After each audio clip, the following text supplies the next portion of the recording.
چاند کی گردش سے اور اس کی منازل سے حضرت انسان کو کچھ سمجھایا جا رہا ہے کہ جب تو پیدا ہوا تھا تو چاند کی طرح سارا زمانہ تیرا منہ دیکھنے آیا تھا، تو بھی اس وقت لوگوں کی توجہ کا مرکز بن گیا تھا، اور پھر منازل طے کرتا رہا، اور جوانی کی دہلیز پہ جب تم نے قدم رکھا اور تو بدر تمام ہوا، جب شباب کی بجلیاں تیری آنکھوں سے ٹپکنے لگی، تو پھر تیری نظر کا خمار بھی کئیوں کے دل لوٹتا تھا، کئیوں کی نیندیں اچاٹ کر دیتا تھا۔ جس طرح چاند جب جوبن پہ ہو تو چکور کا دل لرزتا ہے، اور سمندر میں جوار بھاٹا پیدا ہو جاتا ہے، لہریں اٹھتی ہیں، طوفان پیدا ہوتے ہیں، تو جب بندہ بھی جوانی کی دہلیز پہ ہوتا ہے تو وہ بھی طوفان اٹھاتا ہے، دلوں میں جوار بھاٹے پیدا ہوتے ہیں۔ تو وہ لمحے بھی آئے کہ تو نے دلوں کی بستیاں اور دلوں کی دنیا پر ہلچل پیدا کر کے رکھ دی۔ تیرا شباب لوگوں کی زندگیوں کے اندر گھلتا رہا، اور کتنوں کی نیندیں اچاٹ ہوتی رہیں، تیری زلف کے شکن کتنوں کا قرار لوٹ کے لے گئے۔ لیکن پھر وہ لمحہ بھی آیا، حتی آدھا کل ارجون القدیم، پھر بوڑھا ہو گیا، پھر تجھے کوئی دیکھنے بھی نہیں آتا، کوئی تجھ سے اداس بھی نہیں ہوتا، بچے بھی کترا کے گزر جاتے ہیں۔ کہا انسان ذرا چاند کی منزلوں کو دیکھ، یہی چاند کتنا پیارا تھا، اور آج اسی چاند کو کوئی دیکھتا بھی نہیں ہے۔ بچہ جب پیدا ہوتا ہے تو اس کی مسکراہٹ دل کھینچتی ہے، اور جب بوڑھا مسکراتا ہے تو اس وقت جو ہے لوگوں کی توجہ نہیں ہوتی۔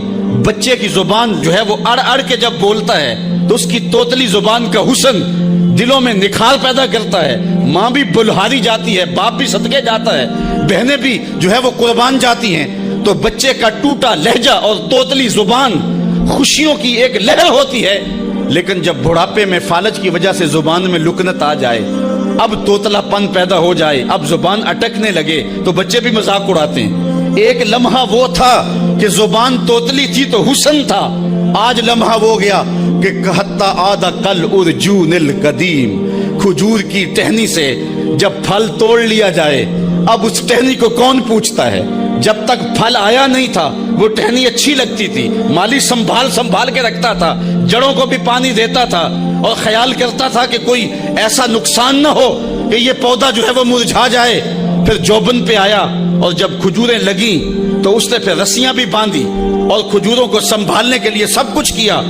پھر جس دن اس نے اس ڈال سے پھل کاٹ لیا، اب وہ کھجور اجڑ گئی، اب اس کی وہ ٹہنی بے توقیر ہو گئی۔ انسان کی زندگی کا جب شباب لٹ جاتا ہے اور بڑھاپے میں جب وہ کسی قابل نہیں رہ جاتا، تو پھر اس کی بھی یہ مثال ہے، حتی آدھا کل ارجون القدیم، جیسے کھجور کی پرانی ڈال ہو۔ اپنی نظر اور شرمگاہ کی حفاظت کریں۔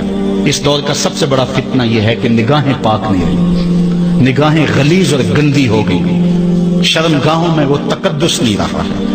حضور علیہ السلام نے ارشاد فرمایا، من زنا زنیا بہی ولو بہی تانے دارہی، جس شخص نے زنا کیا یہ عمل اس کے گھر بھی لوٹے گا، اگرچہ اونچی اونچی دیواریں کیوں نہیں کر دیتا۔ یہ مکافات عمل ہے۔ گندم از گندم بروئے جو ز جو، از مکافات عمل غافل مشو۔ گندم بو گے تو گندم کاٹو گے، جو بو گے تو جو کاٹو گے۔ نظر کو تقدس دو، نظر کو پاکیزگی دو۔ حضرت لقمان حکیم کہتے ہیں کہ میں کئی نبیوں سے ملا ہوں، کئی نبیوں سے ملاقات کی ہے، اور میں ان سے 2-2 4-4 باتیں جمع کی ہیں، اور ان ساری باتوں کو میں نے جمع کر کے 100 باتیں جمع کی ہیں، اور ان کا پھر میں نے خلاصہ تیار کیا ہے۔ ان میں 8 باتیں الگ کی ہیں۔ ان 8 باتوں میں ایک بات یہ ہے، جب کسی کے گھر جاؤ تو نظر کو حفاظت میں رکھو۔ جس شخص کے مہمان بنو، جس کے گھر جاؤ، تمہاری نظر نہ بھٹکنے پائے۔ نظر اگر غیر محرم کو شہوت سے دیکھتی ہے، حدیث میں آتا ہے کل قیامت کے دن جہنم کی آگ سے بھر دی جائے گی، وہ سخت رسوا ہوگا۔ آج میڈیا کی آوارگی اور انٹرنیٹ پہ جو کچھ ہو رہا ہے، ٹیلی ویژن اور سینما جو بدتمیزی پھیلا رہے ہیں، اور موبائل پیکج جس طرح بے حیائی کو فروغ ہو رہا ہے، ہم اس کے خلاف پوری قوت کے ساتھ بند باندھیں۔ اپنی اولادوں کے ہاتھوں سے ناول چھین لو، ان کے ہاتھوں سے جو ہے وہ فلمیں چھین لو، ان کی خلوتوں پہ نظر رکھو اور ان کی حفاظت کرو۔ جس شخص کی نظر پاک نہیں ہے اس کے من میں طہارت نہیں آ سکتی ہے، دل پاک نہیں ہے اس کو جو ہے وہ باطن کا نور نصیب نہیں ہو سکتا۔ وائے قوم کشتائے تدبیر غیر، کارے تخریب خود تعمیر غیر، از حیا بیگانہ پیرانے کہن، نوجوانا چوں زنا مشغول تن. کتنی حکمت والی بات کہی اقبال نے. وہ اپنے دور کا دکھڑا سناتا ہے جس دور سے ہم گزر رہے ہیں. اب تو عجیب حال ہو گئے. اقبال کہتا ہے یہ جو میرا دور ہے، جوان تو جوان رہے، بوڑھوں کی نظروں میں حیا نہیں رہا. از حیا بیگانہ پیرانے کہن. بوڑھے لوگوں کی آنکھوں میں بھی اقبال کہتا ہے حیا نہیں رہا. نوجوانا چوں زنا مشغول تن. اور نوجوان عورتوں کی طرح اپنے تن کے ساتھ لگے ہوئے ہیں، اپنے تن کو سنوارنے میں ہر وقت کنگھی پٹی میں لگے ہوئے ہیں. یہ مردوں کا کام نہیں ہوتا، یہ دلیروں اور بہادروں کا کام نہیں ہوتا، یہ عورتوں کے وظیفے ہیں. در دل شاں آرزوہا بے ثبات مردہ زائن از بطون امہات. ان کے دلوں میں آرزویں کوئی اور ہی ہیں اور ماؤں کے پیٹوں سے مردہ جنم لے رہے ہیں.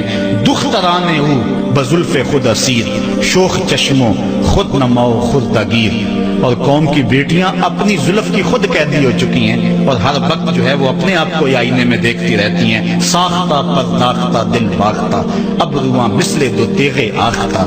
وہ جو گھر کی رونق تھی، جو آبرو اور حیا کا دوسرا نام تھا، آج وہ دل پھینک قسم کی ہو گئی ہے. آہ قوم میں دل سے حق پرداختہ مرد و مرگے خیش را نہ شناختہ. اقبال کہتا ہائے قوم کہ جو مر گئی اور اسے ابھی تک پتہ ہی نہیں چلا کہ میں مر چکی ہوں اور جینے کا سامان نہیں کرتی. حضور نے فرمایا ہر دین کی کوئی پہچان ہوتی ہے، میرے دین کی پہچان حیا ہے. اگر حیا نہیں ہے تو دین ہی نہیں ہے.